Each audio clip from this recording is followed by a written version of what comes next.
आज high school में physics में हम किसी सर्किट में किसी कंडक्टर में जब हम करंट फ्लो करते हैं तो कितनी एनर्जी लॉस होती है। किसी कंडक्टर में करंट फ्लो किया जाता है तो तुमको बताया गया है कि जब उसमें हम करंट फ्लो मतलब होता है charge flow per unit time is known as current. तो जब किसी चालक में हम करंट फ्लो करते हैं, एक धारा वैद्युत धारा इलेक्ट्रिक करंट फ्लो की जाती है तो आवेश जो जाता है वो चालक के भीतर पढ़ाया गया हो धनायनों से क्या करता है, टकराता है। तो चार्ज फ्लो, ये जब चार्ज फ्लो होता है तो उसके अंदर वर्क डन होता है जिससे इलेक्ट्रिक करंट जो हमारी इलेक्ट्रिकल एनर्जी है उसका लॉस होता है। अब कितना लॉस होता है इसी को आज हम बताने चल रहे हैं। तो हमने बताया किसी चालक में जब हम करंट फ्लो करते हैं तो उसमें जो है कुछ जो इलेक्ट्रिकल एनर्जी होती है उसका लॉस होता है। तो प्रश्न ये उठा कि उसमें जो है करंट क्या होता है, विद्युत धारा किसे कहते हैं? आवेश प्रवाह की दर को विद्युत धारा कहते हैं। Charge flow per unit time, ये होता है विद्युत धारा। इसको प्रदर्शित करते हैं आई से। ये बराबर होता है आवेश बटे समय, या आई बराबर होता है Q अपॉन T। इसको जानते हो ये विद्युत धारा। आवेश प्रवाह की दर को विद्युत धारा कहते हैं। आवेश प्रवाह दर मतलब होता है इलेक्ट्रॉन का प्रवाह। तो पर सेकंड जितना आवेश प्रवाहित होता है किसी कंडक्टर में उसी को हम विद्युत धारा कहते हैं। आई बराबर Q अपॉन T। आई बराबर होता है आवेश बटा समय। इसका मात्रक क्या होगा? मात्रक होगा कूलाम प्रति सेकंड, क्योंकि किसी भी भौतिक राशि का मात्रक वही होता है जो उसके सूत्र में जो राशियां होती है। जैसे आई बराबर Q अपॉन T, तो Q और T का जो मात्रक होगा वही आई का मात्रक होगा। Q है आवेश, आवेश का मात्रक होता है कूलाम, आवेश का मात्रक होता है कूलाम बटे T का मात्रक होता है सेकेंड। ये बराबर हो जाएगा कूलाम प्रति सेकेंड, कूलाम प्रति सेकेंड, या इसी को हम कहते हैं एम्पियर। और विद्युत धारा का इससे भी छोटा मात्रक इलेक्ट्रिक करंट होता है मिली एम्पियर। अब जरा ध्यान दीजिए, तो ये हमारा हो जाएगा। अच्छा, ये आवेश प्रवाह मतलब क्या होता है? इलेक्ट्रॉनों का प्रवाह। और आवेश Q इक्वल टू होता है यानी Q इक्वल टू होता है यानी यन है इलेक्ट्रॉनों की संख्या और ये है एक इलेक्ट्रॉन पर आवेश। तो ये टोटल किसी कंडक्टर में कितना आवेश फ्लो हो रहा है Q इक्वल टू होता है यानी यन मतलब होता है नंबर ऑफ इलेक्ट्रॉन और ये होता है एक इलेक्ट्रॉन पर आवेश। अब जरा ध्यान दो, तो ये विद्युत धारा हो गया। दूसरा टॉपिक हो गया विभवांतर, पोटेंशियल डिफरेंस, इसको कहते हैं पीडी। ये क्या होता है? किसी चालक में एकांक आवेश को प्रवाहित करने में जो कार्य किया जाता है वर्क डन पर यूनिट टाइम, एकांक समय में किया गया कार्य। कंडक्टर आवेश फ्लो किया जाता है कंडक्टर में तो कार्य होता है।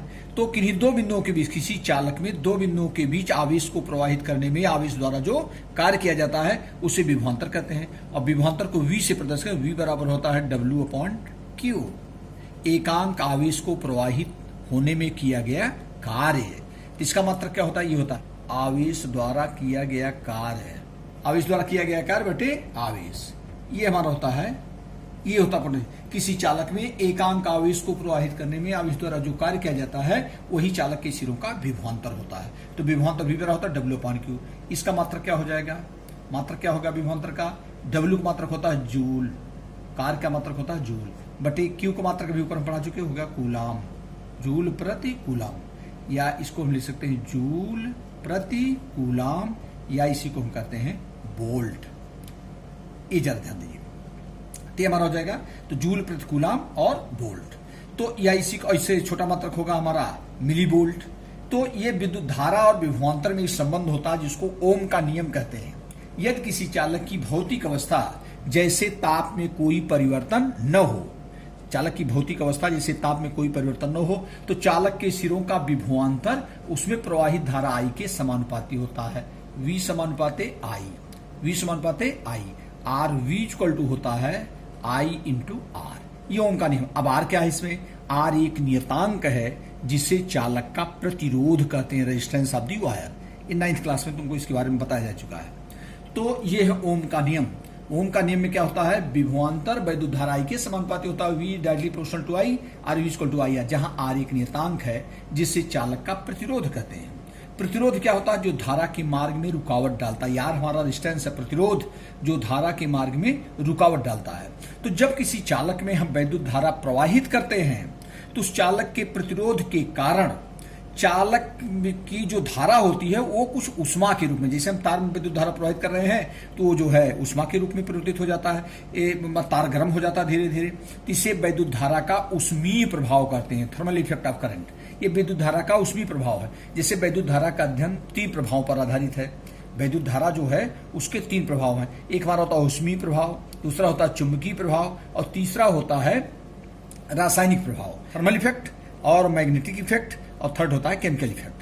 तो ये आज हम उष्मीय प्रभाव के बारे में, विद्युत धारा का जो उष्मीय प्रभाव है कि जब किसी चालक में विद्युत धारा प्रवाहित करते हैं तो उस विद्युत धारा का, उस करंट का कुछ भाग उष्मा के रूप में क्षय हो जाता है।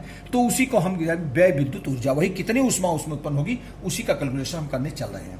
अब इन चीजों को बताना जरूरी था, अब इसमें बता रहे हैं यदि किसी चालक में Q कूलाम आवेश प्रवाहित करने पर, जैसे चालक है ये हमारा, और इस चालक में हम कितना आवेश प्रवाहित कर रहे हैं, Q कूलाम आवेश प्रवाहित कर रहे हैं और इस चालक के सिरों का विभवांतर V है, तो चालक में व्यय विद्युत ऊर्जा, चालक में व्यय विद्युत ऊर्जा W ये बराबर हो जाएगा V इंटू Q।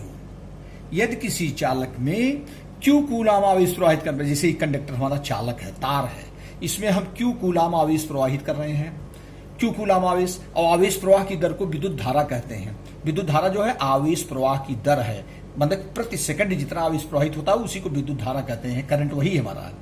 तो यदि किसी चालक में Q कूलाम आवेश प्रवाहित करने पर चालक के सिरों का विभवांतर V है, तो चालक में व्यय विद्युत ऊर्जा W बराबर हो जाएगा V इंटू Q। ये कैसे? क्योंकि अभी मैंने तुमको पढ़ाया विभवांतर V बराबर होता है W अपॉन Q। विभवांतर V बराबर क्या होता है, W अपॉन Q, इसलिए W इक्वल टू क्या हो जाएगा, इसका क्रॉस मल्टीप्लाई हो जाएगा, तो हो जाएगा V इंटू Q।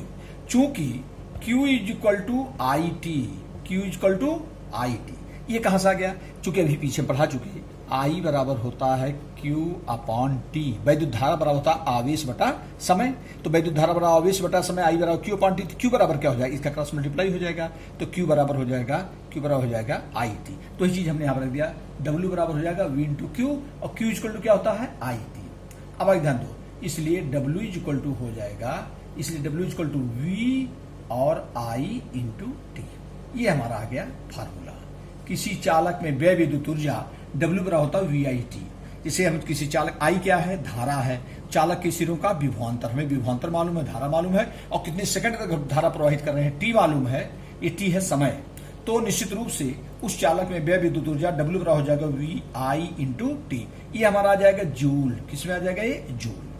अब अगर पूछा जाए कितनी उष्मा उत्पन्न होगी, कभी कभी पूछा जाता है चालक में हम धारा प्रवाहित कर रहे हैं, इतने वोल्ट विभवांतर तो इतनी करंट की धारा प्रवाहित हो रही है, चालक में कितनी उष्मा उत्पन्न होगी। अगर उत्पन्न उष्मा H पूछा जाए तो इसी जूल को हम कैलोरी में, ही है उत्पन्न उष्मा W, यही जो व्यय विद्युत ऊर्जा होगी, ये ऊर्जा किसमें कन्वर्ट हो जाती है, उष्मा के रूप में। चालक में धारा प्रवाहित कर रहे हैं तो तार गर्म हो जाता है, यही है उष्मीय प्रभाव। तो जो गर्म हो जाता है, कितनी उष्मा उत्पन्न होगी, वही है W। वही जितनी ऊर्जा हमारी व्यय होगी, वही जितनी धारा हमारी करंट लॉस होगी, वही उष्मा के रूप में परिवर्तित होगी। तो ये W बराबर हो जाएगा VIT। अगर मान ली इसको जूल में दिया गया है और उत्पन्न उष्मा को हम कैलोरी में लिखते हैं, अगर उष्मा है उत्पन्न हो रही है तो कितना कार्य होता है, 4.2 जूल। तो जितना जूल है अगर इसी में हम 4.2 से डिवाइड कर दें तो किसमें कन्वर्ट हो जाएगा, कैलोरी में। इसको ध्यान दीजिए, अगर उत्पन्न उष्मा हमारा पूछा जा रहा है कैलोरी में, क्योंकि उसमें ऊर्जा को, उष्मा को हम कैलोरी में मापते हैं, कितनी कैलोरी उष्मा उत्पन्न होगी। तो कैलोरी जो है वो 1 कैलोरी बराबर होता है 4.2 जूल। तो अगर जूल को कैलोरी में कन्वर्ट करना है तो 4.2 से डिवाइड कर देंगे, या इसकी एग्जैक्ट वैल्यू होती है, कहीं लिखा गया 4.18, दोनों एक ही चीज है। अब आगे देखो, तो W बराबर VIT, पहला फार्मूला हो गया हमारा, ये पहला हो गया। अब आगे ध्यान दो, दूसरा ओम के नियम से अब हम इसमें दोनों चीज को, एक बार V की वैल्यू निकालेंगे, एक बार I वैल्यू निकालेंगे। ओम के नियम से, अभी मैंने ओम के नियम पढ़ाया तुमको, ओम के नियम से क्या होता है, V बराबर होता है I into R। V equal to क्या होता है, I इंटू R। I है धारा, R है प्रतिरोध, तो इस V के स्थान पर IR रख देंगे, जरा ध्यान दो। तो ये हमारा हो जाएगा, इसलिए W बराबर क्या हो जाएगा, V के स्थान पर IR रखो, I into R into IT, I multiply हो जाएगा, तो W बराबर हो जाएगा I स्क्वायर RT। ये दूसरा फार्मूला हमारा हो गया, ये दूसरा फार्मूला है, चूंकि इसको जूल में ही निकालेंगे, ये हमारा दूसरा हो गया। फिर तीसरा I की वैल्यू निकालें, ओम के नियम से ही, जरा ध्यान दो, V बराबर IR, तो I बराबर, चूंकि I बराबर हो जाएगा V अपॉन R। आई बराबर क्या हो जाएगा, V अपान आर। यही ओम के नियम से V बराबर आई आर, तो आई बराबर क्या हो जाएगा, V अपान आर। इसलिए फर्स्ट में इस आई की वैल्यू रख दो। इसलिए संबंध एक से जरा ध्यान दो, W बराबर V इंटू आई के स्थान क्या रख देंगे, V upon R into T, या W बराबर हो जाएगा, या W बराबर V square upon R into T. ये तीसरा हो गया। जरा ध्यान दीजिए, तीनों एक ही चीज है, जूल। ये हमारा थर्ड हो गया। विभवांतर और धारा दिया गया है, हमारे पोटेंशियल डिफरेंस और करंट की वैल्यू है, तब हम W बराबर VIT निकाल लेंगे। अगर हम मान लीजिए हमें करंट और रेजिस्टेंस मालूम है, तो W बराबर आई स्क्वायर RT, उसी फार्मूले में एक बार V की वैल्यू रखे, एक बार आई वैल्यू रखे, तो ये दो नए फार्मूले कन्वर्ट हो गए। ये हमारा किसी चालक में विद्युत ऊर्जा, वैद्युत सामर्थ्य है, इलेक्ट्रिक पावर जिसको बोलते हैं, इलेक्ट्रिकल पावर। ध्यान दीजिए, अब ये वैद्युत ऊर्जा हो गया, तो किसी चालक में प्रति सेकंड जितनी वैद्युत ऊर्जा व्यय होती है, जो ऊर्जा व्यय हो रही है एक सेकंड में, जैसे तो व्यय विद्युत ऊर्जा मैंने W पॉइंट निकाल लिया, प्रति सेकंड जो ऊर्जा व्यय होती है इसी को वैद्युत सामर्थ्य कहते हैं। व्यय विद्युत ऊर्जा की दर को वैद्युत सामर्थ्य कहते हैं। ऊर्जा की दर को वैद्युत सामर्थ्य कहते हैं। प्रति सेकंड, ये तो व्यय विद्युत ऊर्जा मैंने निकाला, और यही प्रति सेकंड जितनी ऊर्जा व्यय हो रही है चालक में, उसी को उस चालक का हम कहते हैं वैद्युत सामर्थ्य। आप जरा ध्यान दीजिए, तो अब जैसे हम कैसे निकालते हैं, वैद्युत सामर्थ्य को हम P से प्रदर्शित करते हैं। वैद्युत सामर्थ्य व्यय विद्युत ऊर्जा बटे समय, ये होता है प्रति सेकंड, या P बराबर होता है व्यय विद्युत ऊर्जा हमारी W है, W अपॉन टी। ये जरा ध्यान दो, व्यय विद्युत ऊर्जा P बराबर W अपॉन टी। इसका मात्रक क्या होगा, मात्रक क्या होगा वैद्युत सामर्थ्य का, मात्रक होगा हमारा, मात्रक होगा जूल प्रति सेकंड, जूल बटे सेकंड।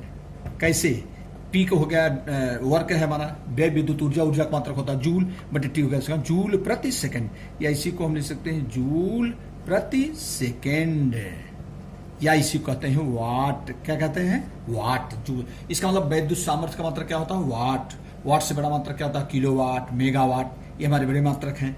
1 किलोवाट बराबर 1000 वाट, 1 मेगावाट बराबर होता है 10⁶ वाट, ये होता है। तो मेन वाट है, जैसे बल्ब हमारा 100 वाट का है, तो वो उसकी वैद्युत सामर्थ्य है, जो वाट में दिया रहता है वो उसका सामर्थ्य दिया रहता है, ये वैद्युत सामर्थ्य का मात्रक वाट होता है।